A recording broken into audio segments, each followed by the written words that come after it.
Idée, projet, talent, Lyon demain. Aujourd'hui, j'ai décidé de mettre en lumière un jeune homme au parcours atypique. Sa mère était une mannequin camerounaise. Il l'a perdue, il avait 3 ans. Son père est américain et c'est donc logiquement que Mason vit aujourd'hui entre le Cameroun, Los Angeles et la France, le pays où il a grandi. Une enfance malheureusement marquée par différents épisodes de maltraitance, victime de l'esclavage moderne, perdant la vue à l'âge de 15 ans. Aujourd'hui, Mason Ewing a pris sa revanche. L'adulte qu'il est devenu est désormais styliste, designer et cinéaste. Rencontre avec Monsieur Courage. En premier lieu, je suis styliste designer. J'ai commencé par la mode et ma deuxième activité, je suis producteur de cinéma qui est ma passion, qui est, on va dire, le premier amour de ma vie, le cinéma. Alors, vous êtes non-voyant. Vous êtes non-voyant, non pas de naissance, mais de par les traitements que vous avez subis de la part de votre famille. Est-ce que vous nous expliquer un petit peu votre vécu? En fait, moi, je suis arrivé en janvier 89 en France. J'ai vécu, on va dire, parce que moi, je suis né en 82, donc ma mère était une femme formidable qui m'a donné beaucoup d'amour. Mon arrière-grand-mère, pareil. Jusqu'à ce que j'arrive ici, c'était, comme je dis, en janvier 89, j'avais 6 ans et demi. Donc j'étais vivre chez mon oncle et ma tante. On va dire, malheureusement, ça s'est pas très bien passé parce que je pensais que venir au paradis, comme je disais toujours quand j'étais au Cameroun, c'est que je suis venu, on va dire, je suis entré dans l'enfer. Pourquoi? Parce que mon oncle et ma tante, déjà tout d'abord, ils m'ont pris pour leur esclave. Pendant 8 ans, ils se sont servis de moi pour que c'était moi qui devais laver leur linge, c'était moi qui devais faire leur ménage, je devais vraiment participer à toutes les tâches ménagères. Et des fois, même ma tante, pour se venger, elle me levait tôt le matin, vers les 4 heures du matin, pour que je nettoie, par exemple, je nettoie l'immeuble. Juste comme ça, dans le but que les gens ne me voient pas, parce que 4 heures du matin, les gens dorment encore.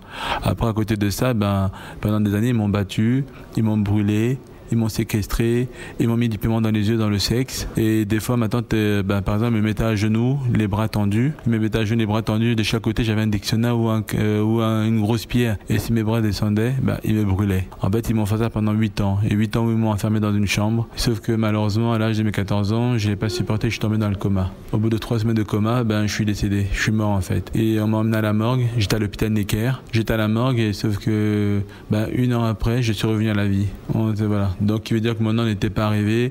Et quand je me suis sorti du coma, je ne marchais plus et je ne voyais plus. Maintenant, je remarche, sauf que la vie n'est jamais revenue. Comment vous êtes sorti de cet enfer, de cette spirale de l'enfer?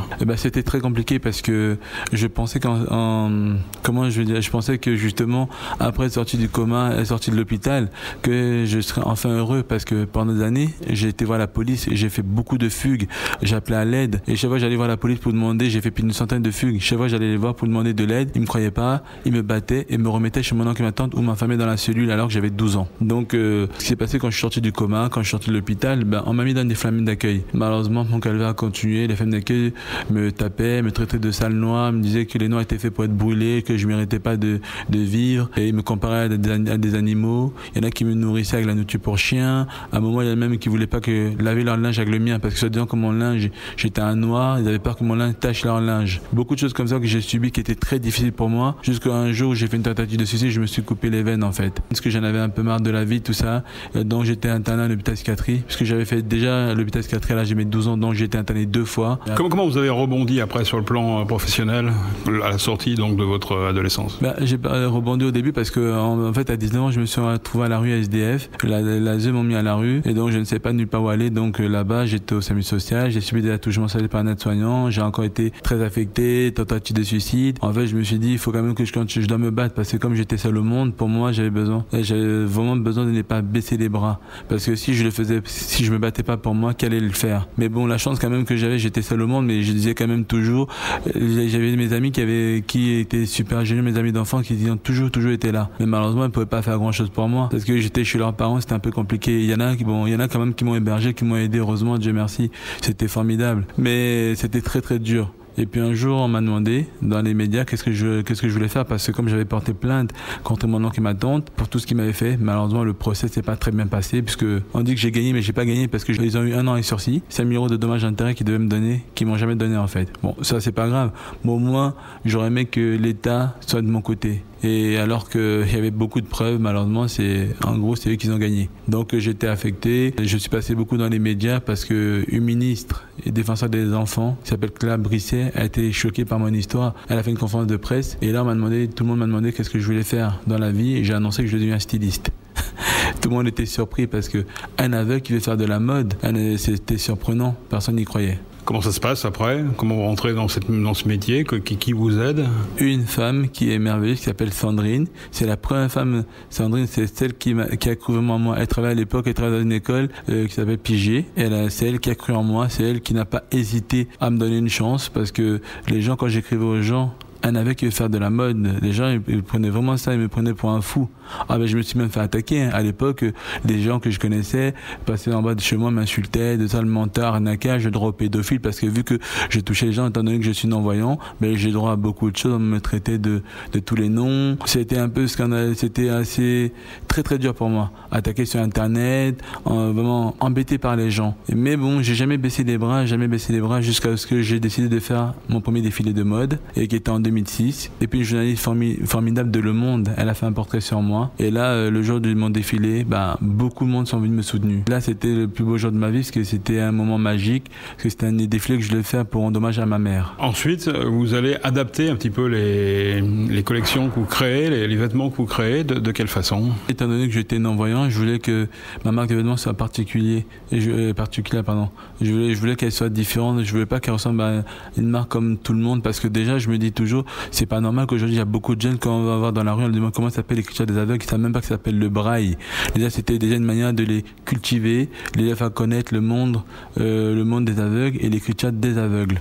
Et aussi un remerciement à ce cher monsieur Lubraille qui a créé cette écriture. Et après, à côté, je me suis dit, ma marque de vêtements, il faut qu'elle passe des messages d'espoir. Donc j'ai créé un bébé qui a la peau métissée, les yeux bleus, bridés à mèche blonde. Vu que moi j'ai subi, comme je l'ai dit auparavant, du racisme, toutes ces choses-là, je voulais créer un bébé qui s'appelle Madison, qui passe des messages d'espoir. Que les gens, quand ils achètent mes vêtements, ils se disent, cette marque, il y a une histoire derrière.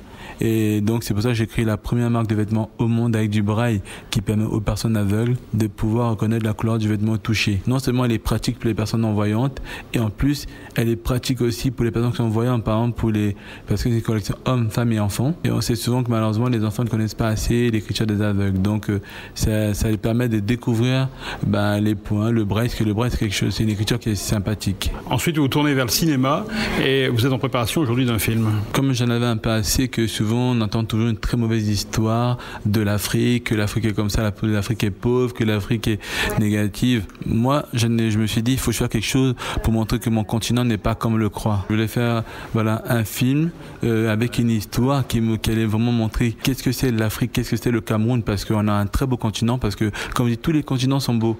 Malheureusement, le nôtre est toujours mis toujours derrière, parce que on a une couleur de peau ébène, alors qu'on n'est pas différent des autres, on est pareil. Par exemple, quand j'ai commencé à faire le casting, je vais vous donner un exemple, il y a des parents qui ont refusé à leurs enfants de partir avec nous, parce que tu vas aller en Afrique, au Cameroun c'est dangereux, on sait jamais, tu imagines, toi tu te fais enlever, tu te fais tuer, plein de choses comme ça. Ah mais j'ai entendu des choses assez aberrantes. Et d'ailleurs ça m'a un peu blasé, parce que à Lyon, j'avais un jeune que j'aimais beaucoup qui s'appelle Adrien, qui devait tourner dans Coup de foudre à Yaoundé, à cause de son père, à cause de ses craintes, de ses peurs. Ce cher monsieur, sur l'Afrique, j'ai plus voulu travailler avec Adrien, j'ai laissé tomber. Et j'ai trouvé ça dommage, alors que j'ai pris un autre jeune qui s'appelle Jean-Rémy Martinez, qui est lyonnais, et Jean-Rémy Martinez fait partie du casting de Coup de foudre à Yaoundé. Et lui, il est parti au Cameroun, il avait quelques appréhensions, mais franchement, ses parents l'ont poussé, et il a adoré le Cameroun. Et donc, ce film qui s'appelle Coup de foudre à Yaoundé, c'est notre film à nous, notre film qui va représenter l'Afrique, qui va représenter le Cameroun, parce que aujourd'hui il y a un coup de foudre à Notting Hill, coup de foudre à Manhattan, coup de foudre à Bollywood. Même les Indiens ont leur coup de foudre, mais les Africains n'en avaient pas. Et moi, mon but, c'est ça, c'est que vraiment, que grâce à ce film, que les acteurs africains sortent aussi de l'Afrique. Je suis content, parce qu'aujourd'hui, par exemple, ces acteurs, maintenant, ils sont la plupart, grâce à Coup de foudre à Yaoundé, il y en a qui sont sur Wikipédia, aujourd'hui, il y en a qui sont sur Allociné, aujourd'hui, qui sont sur IMDb, les sites, on va dire, professionnels, français et américains. Ils tournent beaucoup en Afrique, mais ils n'étaient pas connus autre part que dans leur pays. Et moi, je voulais qu'ils sortent. Voilà, je voulais qu'ils sortent du continent, parce que c'est important. On a des très beaux talents, et franchement on a fait un très beau casting. On a, dans Coup de foudre à Yaoundé, on a mélangé des acteurs américains, des acteurs français et des acteurs africain. Voilà, il y a plusieurs d'ailleurs. Donc un qui est avec moi là, qui s'appelle Bastien Villette, qui joue, son nom d'artiste c'est Baba Wide, et il est là, c'est un Maconais. Il est dans Coup de foudre à Yaoundé, justement, il joue le rôle dedans, il joue le rôle d'un des personnages, un des rôles principaux. Il y a aussi mon frère Milan Ewing, qui est aussi dans Coup de foudre à Yaoundé. Moi je suis pour la mixité. Justement, que ce soit dans le domaine dans votre activité de stylisme, dans votre activité de cinéaste, là chaque fois ça a brisé des tabous. C'est exactement. Par exemple, dans Coup de foudre Foot à Yaoundé, c'est moi qui me suis occupé de faire la déco, j'ai habillé tous les acteurs, je me suis occupé de leurs costumes, c'est moi qui ai fait les robes. Voilà, les robes ont été dessinées par moi. Et mon but, c'était vraiment de montrer aux gens qu'un aveugle peut faire tout. Parce que, contrairement à ce qu'on croit, souvent les personnes handicapées, feraient mieux de rester chez eux. Et par exemple, pour trouver de l'argent, c'était très compliqué. Heureusement que je suis content, je suis très fier de savoir que ma communauté camerounaise va m'aider financièrement le parti du film et que la ville de Lyon sont prêts à diffuser Coup de Foot à Yaoundé ici.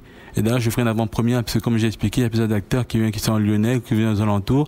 Je tournerai une avant-première de Coup de Foudre à Yaoundé à Lyon. Dans son premier long-métrage, intitulé Coup de Foudre à Yaoundé, Mason Ewing souhaite combattre les idées reçues sur son continent d'origine. Le film, doté d'un budget de 100 000 €, devrait sortir d'ici 2020.